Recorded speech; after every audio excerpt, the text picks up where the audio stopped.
บ่าวละเอกสิพาพี่น้องมาเบิ่งทางในเนาะมื้อนี้เนาะโอ้ก่อนแรกเนาะนี่รูปตอนเพิ่นเห็นบ่อ๋อเด้อเห็นบ่ซองลังนี่ติดกันโมเดิร์นแล้วก็ไปพุ่นกะเฮือนโมเดิร์นอีกผู้พี่น้องฮาโตเนาะเอาสบายดีพ่อแม่พี่น้องเบิดสุขุสุคนเนาะมื้อนี้ยินดีต้อนรับเข้าสู่ซองบ่าวไทยบ้านนอกเนาะหรือว่าบ่าวละเอกพี่น้องเนาะตอนนี้บ่าวละเอกก็อยู่ที่หมู่บ้านดอนเพกเนาะพี่น้องเนาะอยู่ปากเซพี่น้องเนาะนี่เป็นหมู่บ้านจัดสรรใหม่เนาะเพิ่นว่าเด้พี่น้องเนาะนี่เนาะบรรยากาศหมู่บ้านก็ดีหลายพี่น้องเนาะอยู่แถวนี้น่ะเป็นอ่าทงเพียงเบิดได้พี่น้องเนาะนี่เนาะทงเพียงมีทงนาหลายพี่น้องเนาะนี่ทงเพียงหมดเลยเนาะผู้ก็บ่ค่อยมีหลายพี่น้องเนาะและอยู่ในนี่น่ะมีบ้านโมเดิร์นพี่น้องเนาะอยู่ในนี่น่ะมีแต่เฮือนโมเดิร์นเบิดเลยพี่น้องเนาะโมเดิร์นทั้งหมู่บ้านพี่น้องเนาะพุ่นทั้งพุ่นก็เฮือนโมเดิร์นทั้งนี้ก็โมเดิร์นเบิดเลยเนาะว่าโตพี่น้องเอ้ยแถวนี้เนาะเฮือนมีแต่เฮือนงามๆพี่น้องเบิ่งเนาะนี่ก็เขาเจ้ากำลังสร้างใหม่เนาะเป็นบ้านจัดสรรเพิ่นว่าเนาะพี่น้องเนาะนี่พุ่นแต่ว่าปากเซ่แม่นยังอีก10 กิโลเนาะจังสิฮอดตัวเมืองเนาะอันนี้แม่นอยู่เขตนอกเนาะประมาณนี้แหละพี่น้องเนาะนี่เห็นบ่พี่น้อง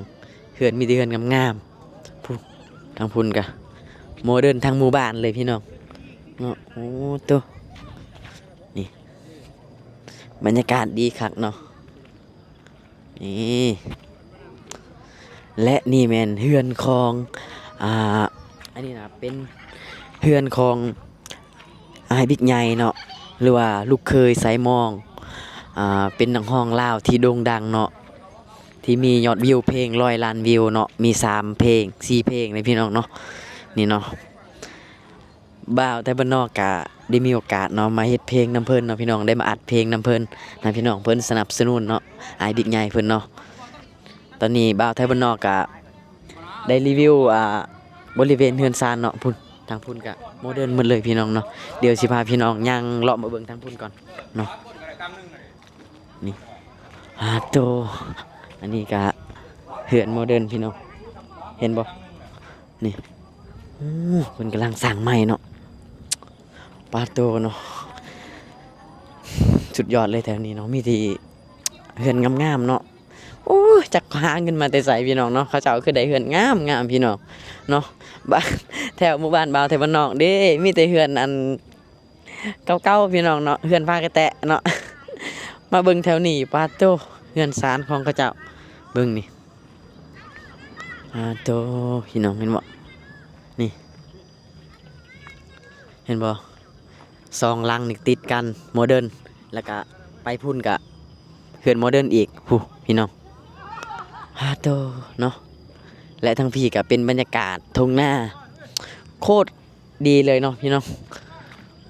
กบเขียดกะลายได้พี่น้องเนาะเขาเจ้าบ่ค่อยได้หาอยู่หากินนะแถวนี้นะพี่น้องเนาะกบเขียดนี่เขาเจ้าบ่ค่อยได้ไปการนี่พี่น้องเนาะก็เลยมันหลายเนาะแล้วก็มีทุ่งนาเนาะบ่คือทางบ้านบ่าวไทยบ้านนอกแม่นกบเขียดนี่อึดอยากพี่น้องเพราะว่ายังเนาะมันมีแต่ภูเขาพี่น้องเนาะบ่มีทุ่งนาก็เลยบ่ค่อยได้มีกบเขียดเนาะทั้งนี้หลายเนาะยามมื้อคืนก็ได้ยินมันห้องหลายพี่น้องเนาะนี่เห็นบ่โมเดิร์นตั้งแต่เข้ามาเลยผู้ตัวนี่หมู่บ้านดอนเพกเนาะนี่ปาดตัวและทั้งพูดกะเป็นหนทางเลยพี่น้องนี่ตัวมีแต่เฮือนงามๆเลยนี่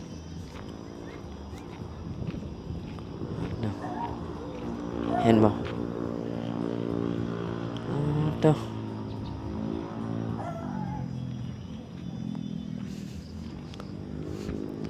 บรรยากาศย่ำแรงพี่น้องเนาะกะแถวนี้นะเมื่อวานนี้กะฝนตกเนาะแต่มื้อนี้กะฝนบ่ได้ตกพี่น้องเนาะเดี๋ยวบ่าวละเอกนะสิพาพี่น้องนะ เข้าเฮือนอ้ายบิ๊กใหญ่นำกันเนาะพี่น้องนังห้องดังเนาะโอ้ที่เป็นนังห้องดังในลาวเนาะแบบ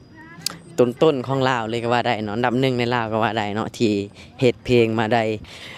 100 ล้านหรือว่า200 ล้านวิวเนาะมานี่แหละ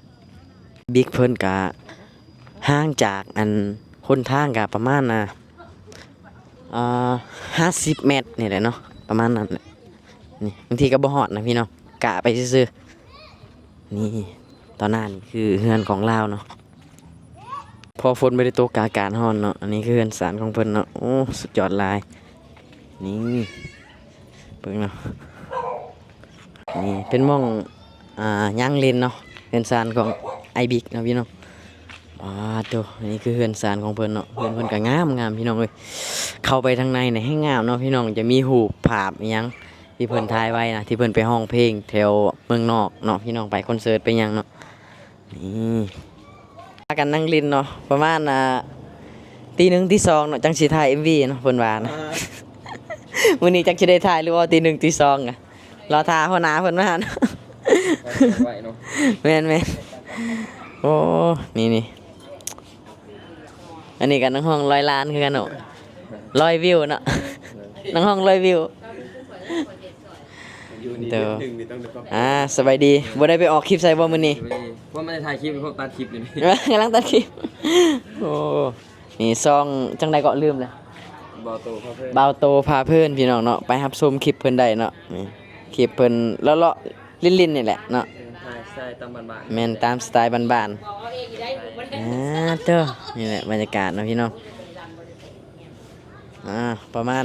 ดึกๆจังหน่อยเนาะถึงถ่าย MV พี่น้องเดี๋ยวถ้าฟังเพลงไว้นำกันเนาะ บอโต บ่าวละเอ็กสิพาพี่น้องมาเบิ่งทางในเนาะวันนี้เนาะโอ้ก่อนแรกเนาะนี่รูปตอนเพิ่นเป็นเพลงเนาะจากเพลงที่เพิ่นดังๆช่วงนั้นเนาะนี่เพิ่นถ่ายไว้เนาะมีไอโซแล้วก็ไอบิ๊กแล้วก็ไอเจมส์ไอกูดเนาะโตน่าสวัสดีค่ะเต้นอีกบ่มื้อนี้สิไปเต้นอีกบ่ เต้นเก่งขนาดน่ะ เป็นยังบ่ทันได้เคยจ้ะ ว่านี่อันนี้เป็นทางในเฮือนเนาะนี่ทางในเฮือนนี่นะพี่น้องปัดโตนี่น่าจะเป็นรูปตอนเพิ่นแต่งงานเนาะนี่โอ้โหรอเลยไอ้บิ๊กนี่น้องนิตาและบ่าววันดาทางในเฮือนก็ประมาณนี้แหละนี่แต่ว่าโอ้สุดยอดหลายพี่น้องเฮือนงามเนาะแต่ทางนี้นะเป็นหมองที่เพิ่นย่างลิ้นนั่นแหละนี่แต้มรูปเนาะงามๆนี่ตอนนี้คือบรรยากาศประมาณ6 โมงแล้วเนาะ6 โมงนี่แหละ5 โมง6 โมงประมาณนี้แหละเนาะเพิ่นก็กำลังจัดแต่งผ้าขาวเนาะสู่บ่าวเอกได้กินเนาะแล้วก็บ่าวคำที่มานำกันเนาะ